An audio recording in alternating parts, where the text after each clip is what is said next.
I remember distinctly very well that noong napag-usapan yung 200 billion ang bibigay ng Congress, sinabi ko sa Tagalog, although broken, because I really do not know how to talk well. It's a mixture of Visayan and Tagalog in Davao.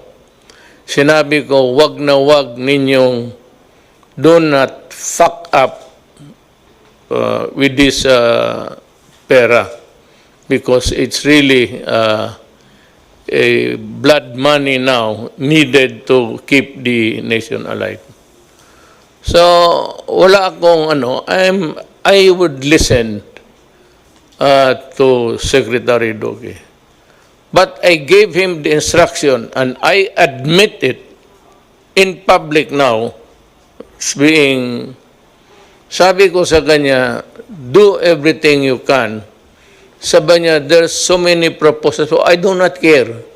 If it's not cheap, if it is expensive, just go ahead and do something about it. Kasi ipit na tayo dito. And those were the early days.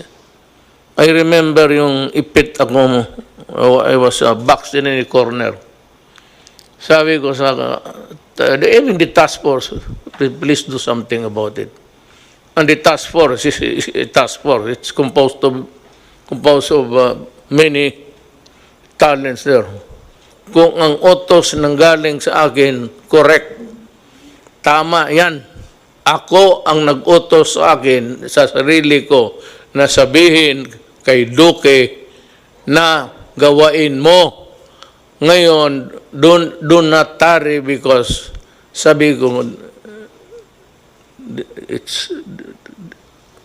there's no more room in the hospitals.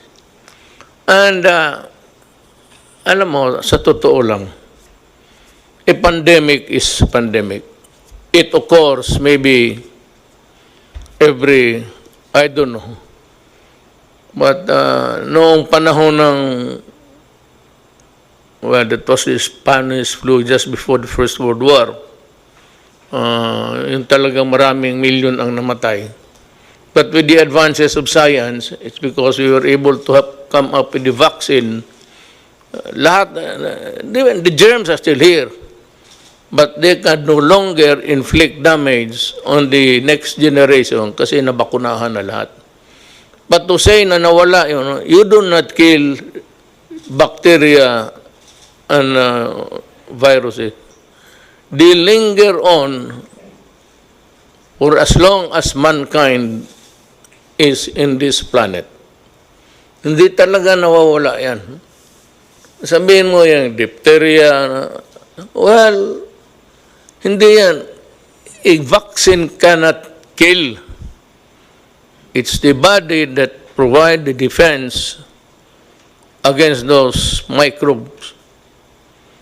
Ito ngayon, wala pang bakuna. So gusto ko lang malaman ng sambayan ng Pilipino na I take full responsibility ng utos ko na magdalian mo.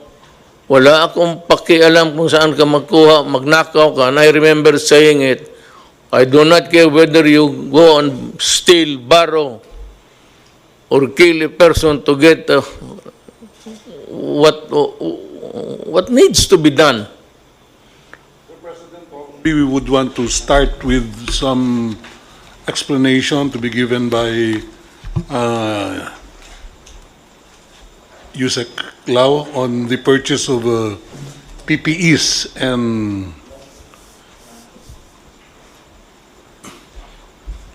some medical equipment. We have a mannequin there. That is the complete set of the personal protective equipment for a medical personnel to wear. Wala. Who's inside there? A woman? No, mannequin po. Bakit may mannequin ako dito? Kulang lang po siya ng ano tawag doon? It lacks the face shield. It's 9-piece item So we start with the most expensive part is the coverall. Yung parang may takip sa ulo. Okay. This is the coverall. It has a blue strip, which is this is one of the marks of a very expensive coverall, protection gear. This is what we call as Ebola level. Ang Ebola level, it can actually stop even air transmissible viruses. Ano siya?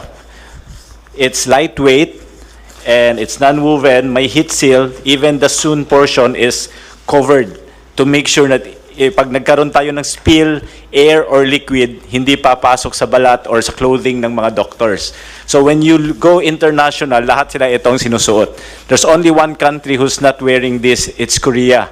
Korea has the same item but no heat seal. That's why even yung Korea companies that's trying to provide supply sa Philippines, we cannot accept their item because it's not heat sealed. Now, the difference between heat sealed and not, it's almost 200 to 300 pesos. So, mahal kasi, we have a price from DTI. There's one company known as Conwep. They are producing PPEs locally that will start on June this year. So, we will be buying it at 850 kasi local. But the materials will still be imported from China. But this one, pag imported to, at least 1,100. That's the statement of Senator Lacson, yung 1,097. This is one. Kasi this is actually 1,100. So when you say, they say PPE sa DOH, that's just the coverall. Now we have locally made items like this. Yung mga local kasi hindi siya medical grade. Tela ang gamit, fabric. So pag fabric, may tendency yun na papasok yung tubig. So hindi siya protective. It makes you feel secure, but it's not actually medically safe for you to wear. So let me interrupt you. Yes, sir. So do not buy that kind of overall suit. It is a plastic one that would place the health workers, even if there is just an iota of chance na buhay yan. Tama yan. Yun ang binili mo? Yes po, this is Tama high yan. grade po. Yes, sir. Tama yan. This Walang problema. There is a standard set by DOH and FDA. Ano po to? International standards, and we're following that. We don't go below kasi nga the company can be sued, we can be sued. I and agree with go you. ahead po. Then I agree with the you. next po, we have the goggles. Yung goggles natin, there are many types of goggles. That goggles po, meron siyang butas but not direct. Pag direct kasi, pag may fluid, papasok siya. So may ventilation, but it's called the ventilation na indirect kasi may valve. So air can come in to make sure you will not perspire. The goggles is anti-fog para hindi siya mag-fog. And at the same time, may ventilation so that there will be no moisture. So pag wala siyang ganun, ang tendency you sweat, magpuputi-puti. The next one is we have two types of mask pinapasuot natin sa kanila. Both. We have the N95 or the KN95 and we have the surgical mask. Where is the other one? Nandun po. The other is a surgical. The blue one is the surgical, the white one is the KN95. Okay. It's the standard set by DOH, double mask po dapat ang suotin. And after that, we have the lab gown. The lab gown is isolation level. So the coverall is protective level, even air and water, hindi makapasok. The lab gown is isolation level. It means pag nilagyan mo siya ng tubig, hindi papasok. Pag nilagyan mo ng pressure, saka tatagos yung tubig. So there are a lot of cheaper lab gowns, but they cannot pass kasi po pag nilagyan mo ng tubig, tatagos lang. So it makes you feel safe, but medically, if you're not aware, you are risking your life if you do that. Okay, let me again, pardon. Sinong nagbigay ng specification? DOH and FDA po. Okay. So it's more expensive. Yes po, because it has to meet the standards. Ito po lahat naka-standardized. Even the gloves, sir, is It's powder-free, textured, and either latex or nitrile. Hindi pwede yung PVC or other types kasi masyadong manipis and hindi medical grade. And ang advantage po, lahat ng sinusuot ng mga doctors natin, kahit yung head cover and shoe cover, it does not promote growth of viruses and bacteria, which is very important. Kaya hindi po pwede yung reusable. May binibenta mga reusable sa market. They offer it to us, we send it to DOH. Ang risk kasi pag reusable, pag hindi siya maayos, pwede ka mag-contaminate. That's the explanation to us given by DOH. So it's high risk. Again, I interrupt you. Do not ever do that. Yes, sir. You just throw it away. Yes, sir. If you place a person in jeopardy, he is working, lalo na yung mga doktor, they're fighting for life. Tapon mo na yan. That's the reason why we are spending money. And we will spend money. I said we can always sell everything that we have. Tapon na ninyo yung, kasi I read. Yes, sir. So sa kanila, yung sabulo, goes into the trash can pagkatapos. Paghubad nila,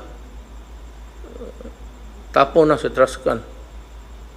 I just would like to provide you feedback that the director of UPPGH, Dr. Gap Legaspi, had expressed to me that they are very, very satisfied with the quality and the level of protection that these PPEs provide their doctors. Kaya yung infection rate daw nila bumaba, Mr. President. So that is the same is true for all of our other hospitals who are now using this personal protective equipment. That's why I'd like to thank USEC Lloyd Lau for really ensuring that our healthcare workers, doctors and nurses are fully protected using the level 4 PPEs as we have specified.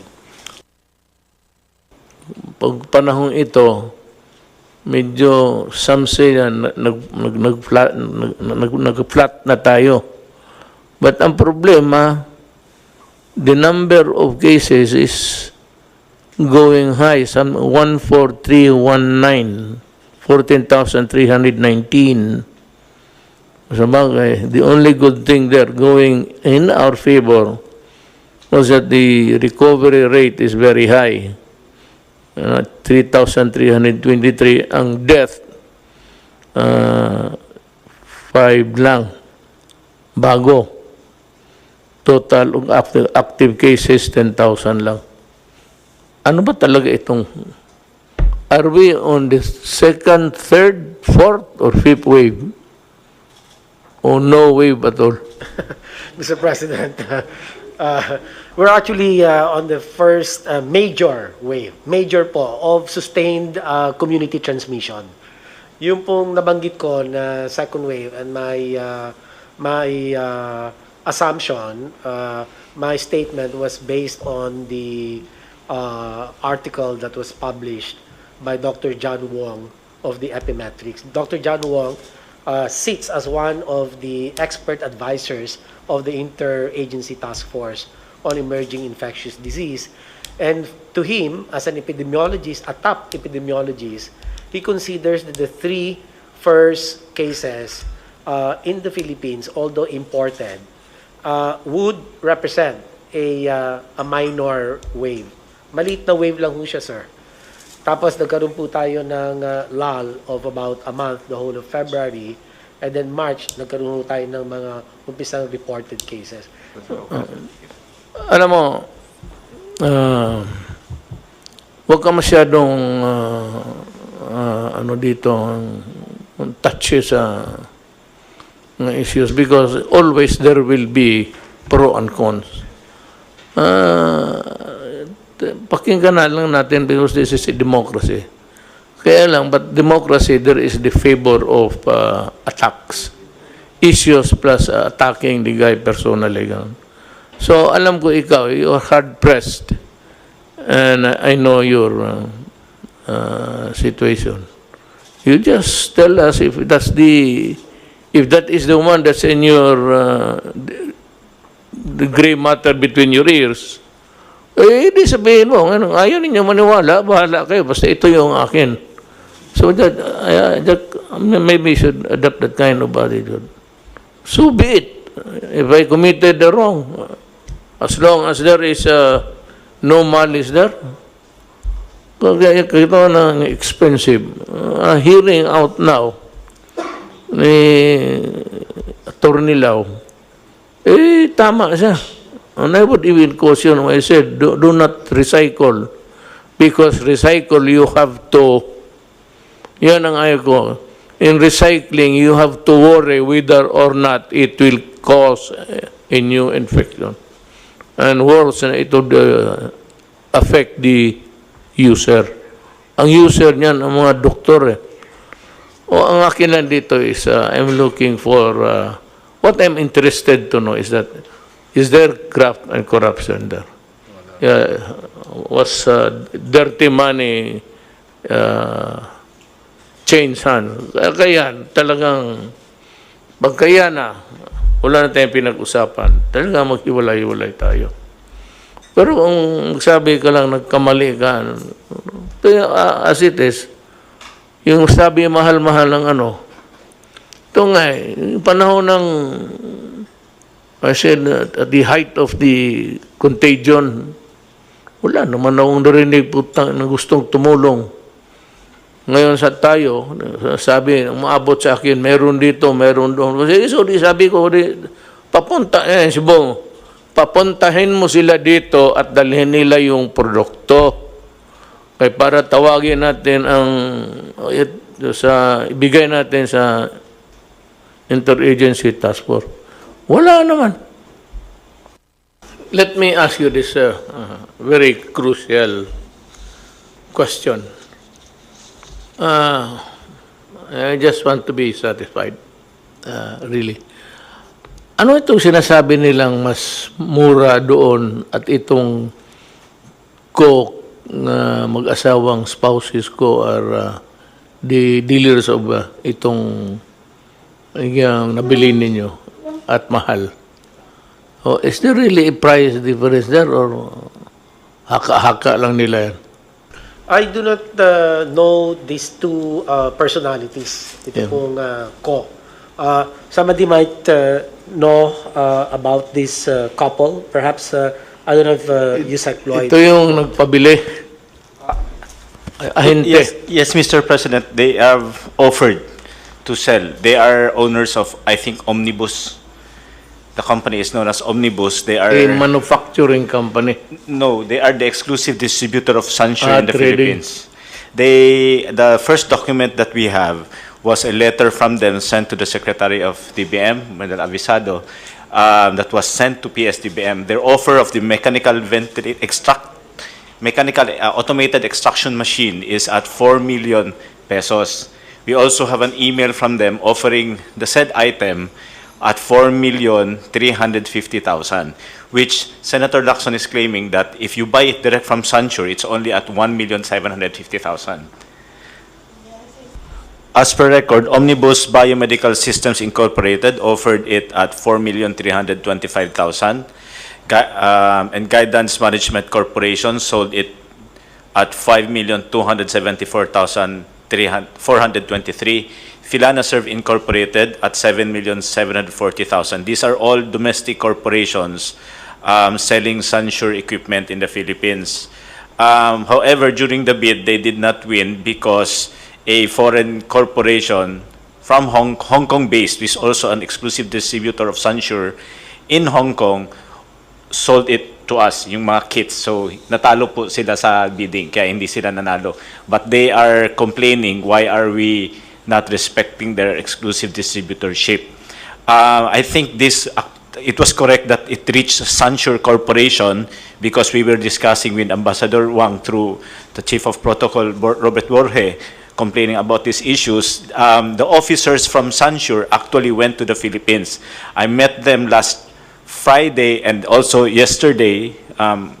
We met them over lunch sa DBM, and we personally requested that they if they sell directly to the Philippines, and they're willing to forego of Omnibus, because they were actually negotiating that since they have relationship with Omnibus, can they use it as distributor, and they are willing to reduce the price. I think Omnibus is willing to reduce the price. But I made a statement, categorical express statement, that we are no longer willing to discuss with Sansure if they go through Omnibus, because they were given a chance before when the government really needed it, and they gave us a very high price and threw the ball to us that you can only deal with us because we're the exclusive distributor in the Philippines. So if we allow them to distribute now at a lower price, we're giving them a reward for what they have done before. Now that we can go direct to Sansure, we suggest that we bypass them, because we can get it cheaper. Second, they should pay for what they have done before. Kasi nagipit tayo, hindi tayo makalipad kasi meron tayong mga restrictions and all. They're the only ones who are connected to Sansure, and they're selling it at least not less than double the price. And you cannot get it unless you pass through them. I think the same problem with the private sector. Okay. Anybody else? Anybody would like to? Yes, Secretary Roque. Yes, sir. Ang punto ko lang po, meron tayong existing law against profiteering, defined as taking advantage of a national emergency, and there's also provision in the Bayanihan Act. And I think from what we heard from at least Project ARC, no, this is very serious kasi nga the only source that we can get these PCR machineries and kit is from Sansure now, and there was really almost an attempt to blackmail us into buying something very expensive, no? And that's why I thought baka meron talagang basis para imbestigahan po itong COCOPOL ng NBI, no, for profiteering and hoarding under the special law on anti-profiteering and under the Bayanihan Act. Thank you po. O sige, we will act accordingly in the course of maybe we'll be able to give a statement to the public latest about 3 days. Nakatambak yung papel ko sa opisina, so that everything will be presented to the public in black and white with the corresponding explanations. And NBI should study the matter very, very carefully. Kasi alam mo, itong mga putang inang negosyanteng to, whether it's really an issue of humanity and the greed, yung hoarding na ano, you cannot, it's part of the business practices which you may call not even obnoxious. It's repulsive to the human mind when you start to think about it. But let's look at it on what it is legally. Sans the maybe yung mga suspicion whether it is that. After all, it's not easy to charge a person. I still believe in the if the NBI has the probable cause, then go ahead. But I still believe in the what accruing to government people working, the presumption of regularity in the performance of their duties. Dito na naman tayo sa a more serious problem coming up is the issue of the OFWs coming in. Sa pagka ngayon, meron tayong 24,000 stranded in Manila. And they are stranded in the sense that they are not allowed or they cannot go home because the local governments are not accepting them. So, merong mga pronouncement na ang policy na they will not accept returning OFWs. Ang masama nito, kasi pag ganun ang behavior natin, Secretary Bello says that there are about 302 coming in a short while, and 62,000, 302 and 62,000 are expected to arrive as soon as our airports are open. No, in the, not really confusion, but in the desire to protect their respective territories, ganon man. And I can say that if that is the way they would handle it, like somebody who's really a chieftain of a city or province during a pandemic time, okay yan. Pero alam mo, hindi naman lahat talaga nagkasakit. And it is very cruel actually to deny them to go home. Nandito yan sila sa hotel because they are not, or they cannot go home. First, because of lack of money and resources. So I have instructed, was it last night, through Secretary Roque, that I am ordering the use of all government assets, whether it's really the air or the sea or the transportation owned by government, that they should be utilized in accepting and probably delivering them to their, if possible, delivering them to their homes, to their families. Na itong coming na 302 is it's a big worry. Now, yung 62 na dadating shortly, pag hindi ninyo tinanggap yan, magkagulo tayo ang Pilipinas. Now, let me be very clear. Let me talk about legality para wala tayong sakit ng loob. Nobody but nobody can really stifle the right of whether he is traveling and working outside and coming in, going home. Nagkaroon lang itong temporary an aberration in the movement of people because of the COVID.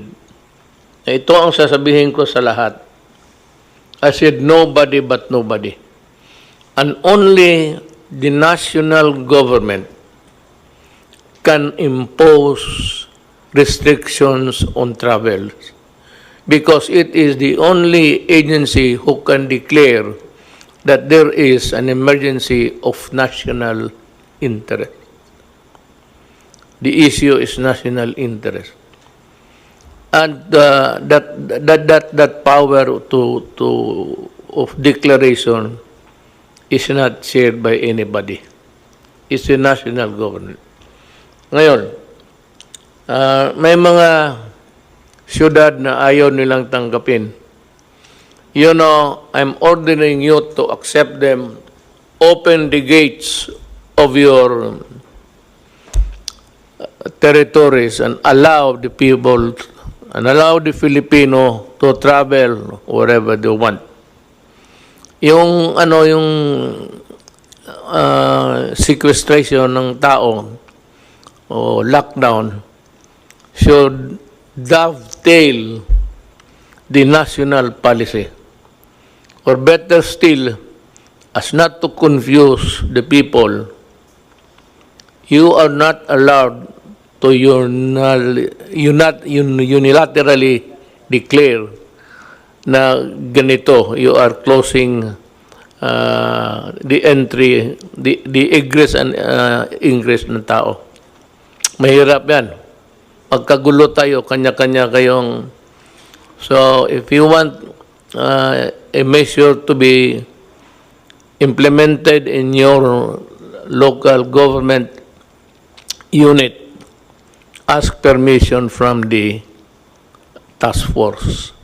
Because, alam mo, it involves many issues. One, in the name of humanity. Two, is the constitutional right. And ito yung pinakamabigat. It is the constitutional right of people to go home, to travel and go home. Do not impede it. Do not obstruct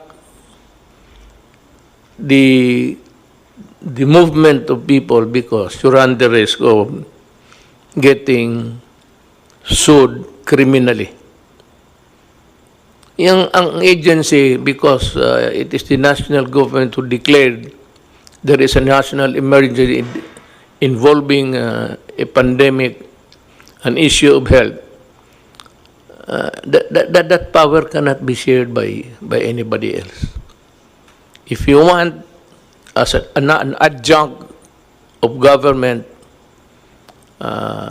maghingi ka ng permiso sa task force. They are the better position really to assess. Kawawa itong 24, so I'm ordering, kasali na yung pera sa, kung may naiwan pa, sa 200 million, gastusin rin ninyo yon para sa pag-uwi ng tao. Because the reason why they are here is connected with the issue of COVID. Nagsiuwian ito, diniport, kasi nga may pandemic involving the entire planet Earth. So the reason why they are deported or forced to go home is because of, well, maybe so as not to have a contagion involving a lot of in numbers. To contain it, ito yung mga ating mga kababayan, pinapauwi. Tanggapin natin sila. Sir, yung pong order ninyo na 24,000 OFWs, lahat po yan ay na-test natin using PCR at lahat po yan ay negative. Kung sakali lang po na may makakalusot na nawala yung kanyang result at siya ay dumating sa LGU ng walang papeles, ang advice po natin sa LGU, tanggapin ninyo at ilagay ninyo sa quarantine hanggang dumating yung kanyang result. Sapagkat yung pong 24,000 po yan ay tested negative po sa PCR. Yeah. Opo. With, doubly, more reason really for not refusing to accept them. Kawawa naman. Alam mo, ladies and gentlemen, if you are listening, Pilipino to, kababayan natin.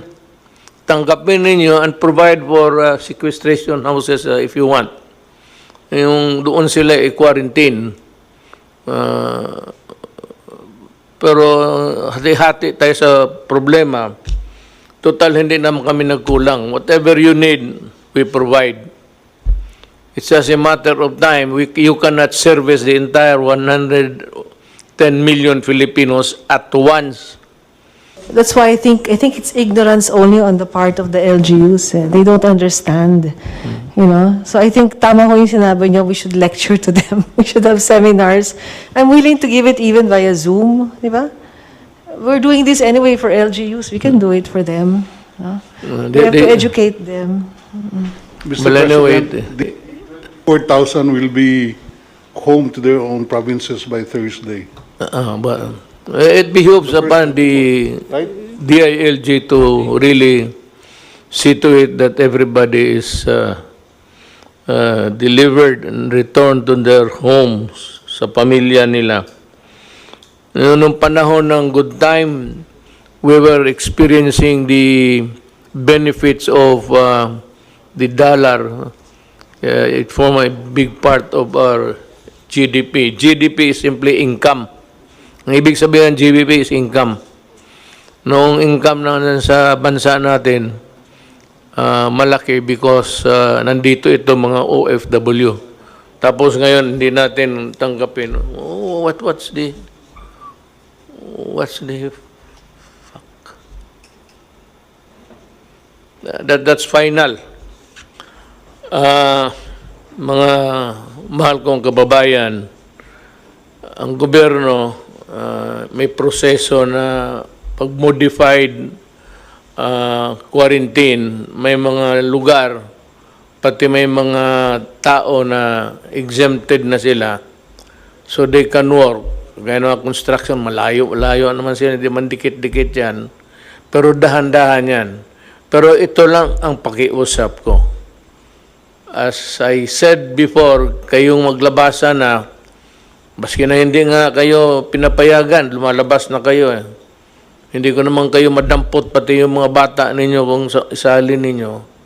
But ito ilagay ninyo sa ulo talaga ninyo, ha? Sa conscious mind ninyo palagi. Ang COVID ho, nandito pa.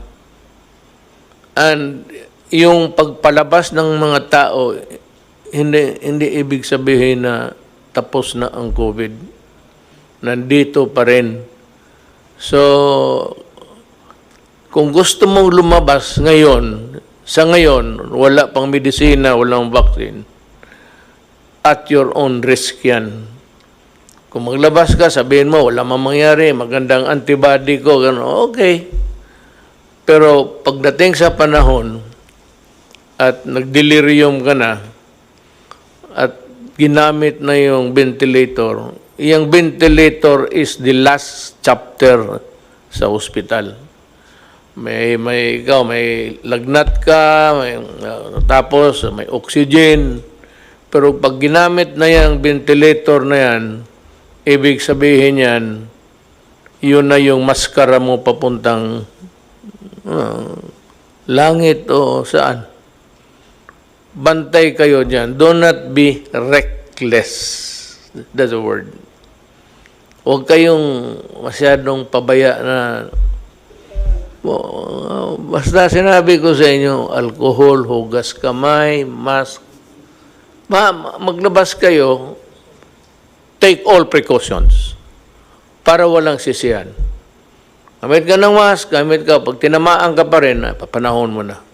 At saka, if you are not allowed to go out, especially yung bata, pero malapit na.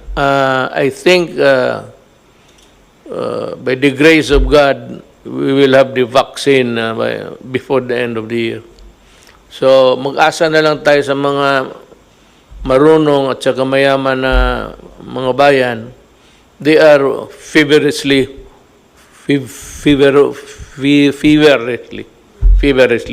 working on it. Pag nandyan na yan, ako na ang magsabi labas na. Pag hindi ka lumabas, hilain kita sa labas, dito ka. Sige, pasyal na kayo. Kaya may bakuna na yan. Bakuna mo na dahil tapos bahala na. But without the vaccine, it's really danger. It spells disaster. So, mask, hugas kamay.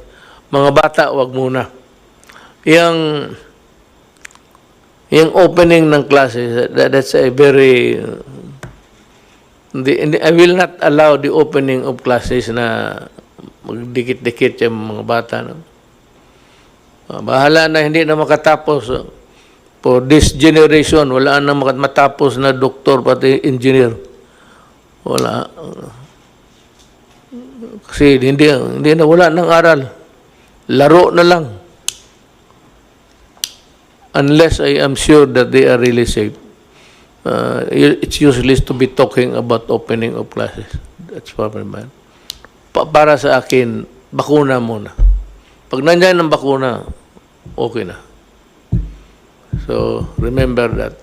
pati yung mga mayors, governors, kindly remember that they are Filipinos and that there's only one body, the government through the task force, who can make pronouncements about lockdowns, about quarantine or sequestration of whatever. Mahirap yan. Isa lang ang gobyerno.